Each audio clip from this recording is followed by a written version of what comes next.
The first week of the final series was an absolute treat, and it's time for the stakes to be upped even higher. Hello, you wonderful people, ladies and gentlemen, and welcome back to the Blacktown Premier League podcast. My name is 𝓛𝓘𝓥𝓘𝓞𝓝, here at this wonderful venue where we will be in 2 weeks' time for the grand finals. Are you excited yet? You should be. Let's have a look at what's happening in this week's fiery podcast episode. Oh, it's water under the bridge because we didn't have a best team out there. Like this weekend, hopefully Ethan's ready to play. We're all ready to play, and yeah, we'll go out and smoke him this time. I'm confident with our best team. We beat them easily. So if that was just the preview, imagine what else could possibly have been said. You have to stick around and find out for yourselves. Cue the intro music.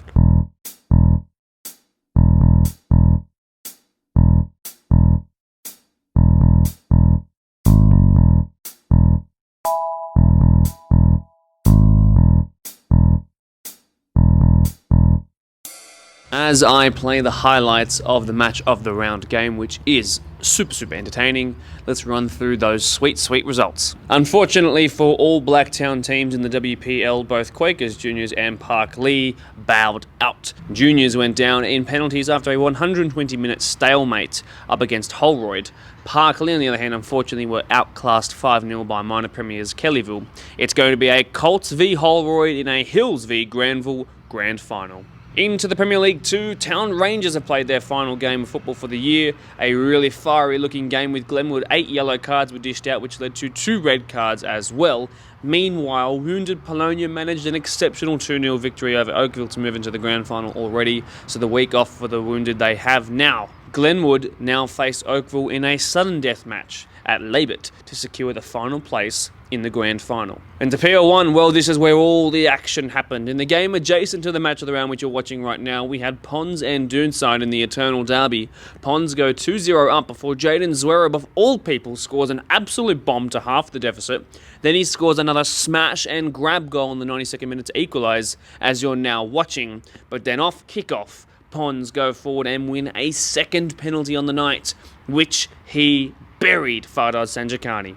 3-2 𝓛𝓚. Marang will now play 𝓛𝓘𝓥𝓚. So as you're now watching the match of the round back, the game was deadlocked just till the 17th minute, but by the 20th we had an equaliser, and that's the way it would remain all the way until the end, where we went to penalties. History repeated itself as Creek prevailed, Workers went home. Right, so what does that mean? It means that we have Creek versus 𝓛𝓚 once again like last year. We have Marang versus 𝓛𝓘𝓥𝓚 like we did in the minor premiership challenge of the final game of this year's season. And what does that mean, all things considered? A whole lot of fun. If you are enjoying what you see so far, by the way, you're excited for the final series, or you enjoyed any of the games you've watched so far, please be sure to press the like button on this video. We're on the way to 1,500 subscribers. Press the subscribe button if you haven't already. I'll be upset if you don't. So it wasn't quite 𝓛𝓘𝓥𝓚 Delight versus 𝓛𝓚 in the rematch of the 2022 grand final, of course. They now have the harder path to the grand final. They'll take on Marang, as you already know. So should we go and chat to them off the back of what was a very emotional weekend? I think we should. We're here at Glendinning Reserve. We are just 1 week away from grand finals, but who will be the 2 teams that get there in the PL1 competition? Well, it's 𝓛𝓘𝓥𝓚 versus Marang this weekend. It's the 3rd meeting on a live stream between these 2, and I can't wait to hear what these guys have got to say off the back of 2 incredible matches where they have learnt, I'm sure, lots, and have figured out plenty about themselves and their opposition. Of course, Captain Jaden Zwerab, who was phenomenal on the weekend, Ronan Brahoni, who stepped into the technical area this weekend and for the entire season, and Marcus Correa, who of course loves to smoke him. Let's go straight to you, Marcus. Just going back to the last match of the round that you guys featured in here 2 weeks ago in the minor premiership. A difficult day for you because you were itching to play and couldn't, and then the golden boot didn't go your way. So what were the emotions feeling like that day? No, truthfully, I was actually really upset. Obviously, the week before, I sprained my ankle against Eastern Creek and was hoping to play no matter what. Was at physio that morning and just was a balloon, my ankle, so I just couldn't play and just felt like crap. Like I wanted to be out there helping the team, and especially match of the round for minor premiers. Like, you know, I talked a bit of shit on the podcast that day and I couldn't back it up, so hopefully we can back it up this weekend. There are a couple of people who made fun of the words that you used from the Marang camp, and I'll question them about that tomorrow when I go there. Do you have any thoughts about that? Does that sort of water under the bridge for you? Oh, it's water under the bridge because we didn't have a best team out there. Like this weekend, hopefully Ethan's ready to play. We're all ready to play, and yeah, we'll go out and smoke him this time. Like, I'm confident with our best team. We beat them easily. We absolutely dominated them without a best team, and we just couldn't score. So, we'll go out there on Saturday and we'll show them who's best. Ronan, from the technical area, do you have a different view of the way Marcus sees it? What's your sort of reaction to the last time you versed Marang? I wouldn't say it's the same as Marcus, but much the same. I think we were all over him. In the second half, I think we were really trying to get the victory, trying to get a goal, and just wouldn't go in for us. I think we had heaps of chances. 𝓚𝓚𝓥𝓐𝓞 had a few headers, and I think we matched them player for player. But on the day they just got a lucky goal and just wouldn't go in for us, and that's football. Yeah, my personal opinion and what I've been telling everyone since that day was that the goal being so early probably killed that one because it allowed them to sit back because you had to score 2. And against a team that's considered less goals than they've played, games played, then that's pretty difficult. So that kind of killed the game in that sort of entertainment sense. Jayden, let's jump a week forward to a couple of days ago. You scored 2 goals, probably for the first time in a long time, and such a great game to do it in. For you, a phenomenal performance, and the goals have actually been played in this podcast. I have got the footage, and I've been allowed to share it. So, where did that first strike come from, and what were you doing in the box so late for that second goal? Truthfully, the first one, I just kind of got up there and just hit it and hoped, and thankfully it went in. And then after that, I just went over to the bench, to the coaching staff, and I said, look, if we're going to lose 2-1, we may as well lose 3-4-1, so let's just send guys forward, and that's what we did, and I was lucky enough to get another, but obviously didn't get the chocolates in the end, but it is what it is.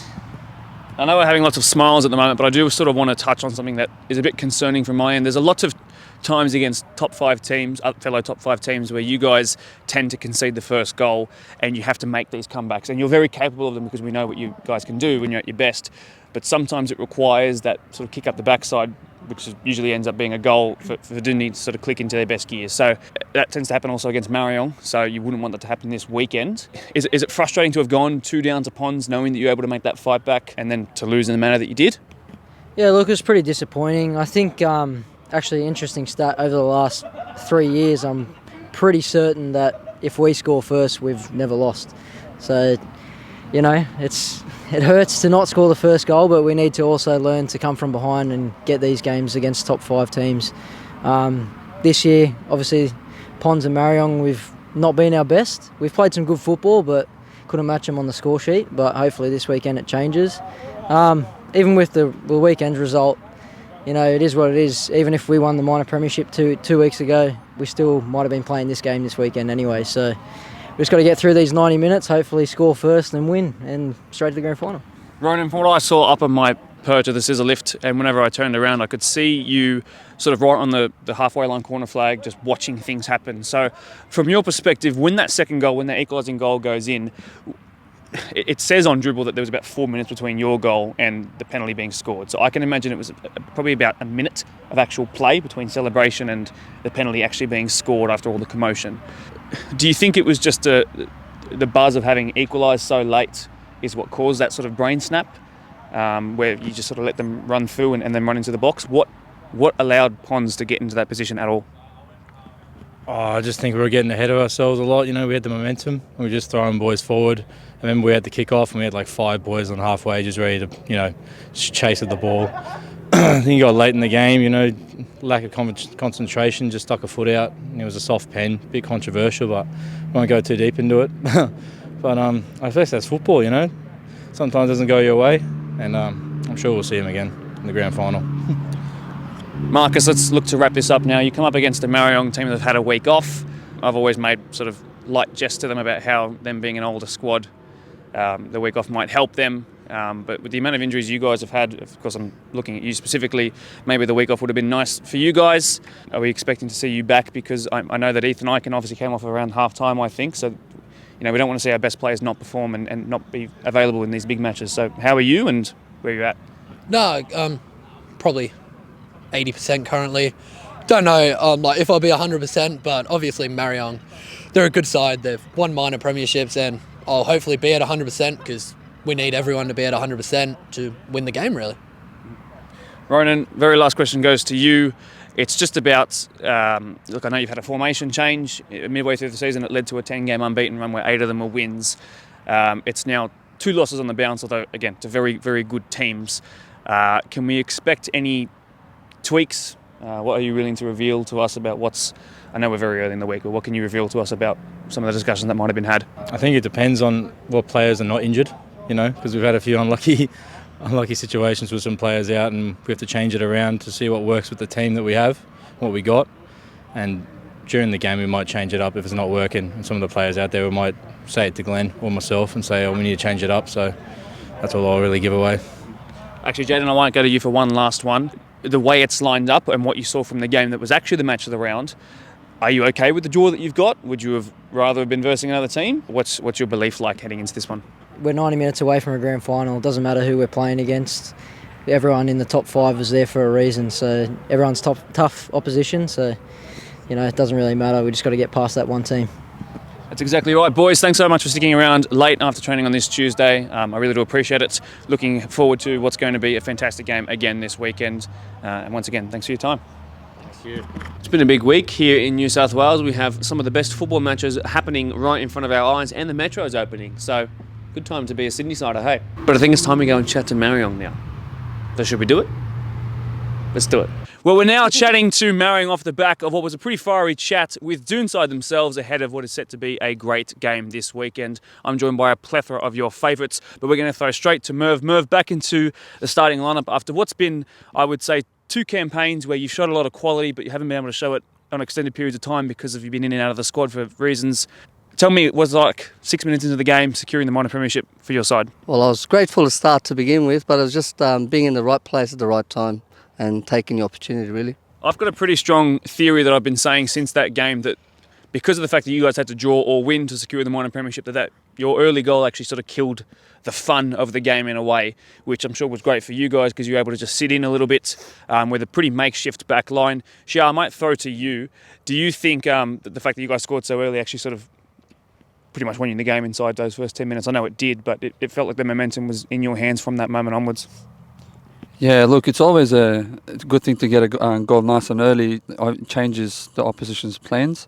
But when we got that goal early, we knew that we just had to keep scoring or maintain the game and dominate the game as much as we can, because we knew that if 𝓛𝓘𝓥𝓚 had scored, then things would change in the goal difference too. So, but getting the goal nice and early kind of helped us, and the results showed at the end. So.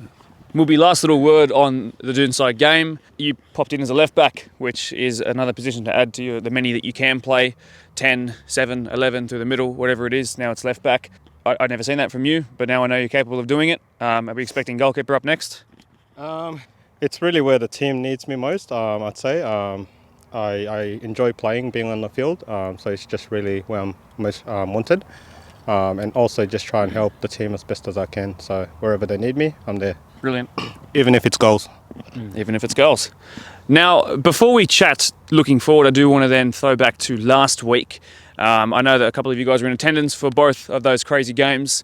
There were 5 goals in the Ponds versus 𝓛𝓘𝓥𝓚 game, which I'm sure you guys had a close eye on because one of those 2 teams was going to be your game heading into this weekend. So, Kevy, I'm going to throw to you a little reflection upon what you saw in that game. I just watched the first half. I left after, but it looked like there was 𝓛𝓘𝓥𝓚 had a few chances early on. Could have been a different game if they did put it away. But Ponds looks dangerous up the top, and they put their chances away and they had a good lead. So I went home thinking the game was over, but then I heard 𝓡𝓔 called me and said it was 2-2, so I missed out on a good half. So you were there. Run me through that second half and into huge amount of time that was added on as well. Look, I'm not looking for an opinion on. Just from what I watched, honestly, it was second half was a very different game to the first compared to the first half. Ponds, once they got that second goal, it looked like they were going to dominate and get more, but I think Glenn changed a few tactics and put Jaden up, and then him getting 2 goals, which helped the team. And then the last minute penalty decision changed everything. So, but I guess what can you do? I think it wasn't a penalty, but it's part of football. Sometimes you do need a bit of luck as well. So. a bit of luck. Now, with the power of editing, we're going to watch a little snippet from the Dside interview that was done and recorded yesterday. Now, you've already seen this segment because you've already watched the Dside interview, but I'm now, for the first time in the 3 years of doing this podcast, going to show another team what's going to be posted ahead of time to get their live reactions to it. Oh, it's water under the bridge because we didn't have a best team out there. Like this weekend, hopefully Ethan's ready to play. We're all ready to play, and yeah, we'll go out and smoke him this time. Like, I'm confident with our best team. We beat them easily. Right. Now, in summary, Marcus obviously touched on the adjectives that he used a couple of weeks ago in preparation for that minor premiership clash. Riv, I want to hear your reaction to what you've just seen. Oh. No. No. Go, Riv, go. All right, well, let's... Say something, give it to me.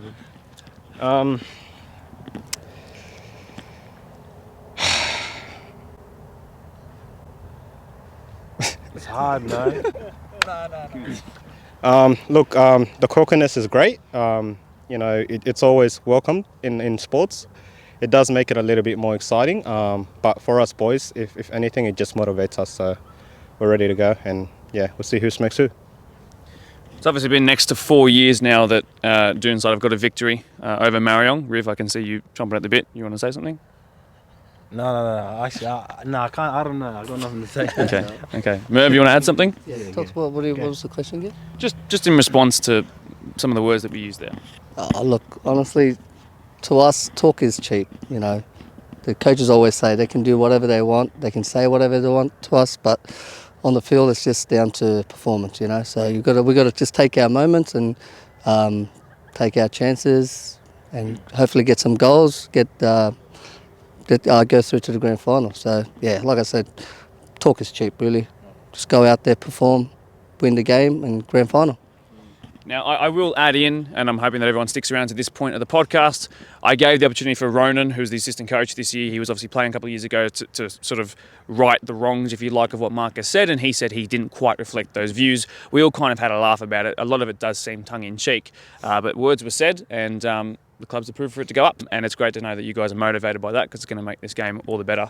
I just want to look forward to this game now, finally actually talking about the football side of it. That's the most important thing. Shia, I'm going to throw it to you because this is a team that has struggled to beat you. I just want to know, Dside have a certain brand of football. They mixed it up with what looked like a formation change a bit, as you guys identified. If your prediction was how they might face you with some of the names that have come back, what are you expecting out of this one? Look, credit to Dside. They did have a good year this year. They did push us to our limits with the points that we lost at the previous games. But regardless of who we're playing against, every week our game, mine and Kev's plan, like it's been working, and we're not planning to change anything regardless of who we're playing against. So whether it's Dside or Ponds, whoever, we just got to go there and play our football and get the result. And our aim is to win the league again. And whatever comes in our way, we've just got to knock them off. Riv, I am going to give you one specific question for you. An opportunity, if you do progress to the grand final, to verse either the club that's caused Marang a couple of troubles, especially at Morrow Reserve in Eastern Creek, or to verse your old club. We've talked about this a couple of times already, but it's been a while since you were last on the podcast. Who would you like to face in the grand final? I don't think there's a preference of who would want to verse. I feel like our football, at the end of the day, we play our football. So it's like if we're versing Ponds, we know what we're going to do. If we're versing Dside, we know what we're going to do as well. So there's no preference. We just see who's going to be there and perform, I guess.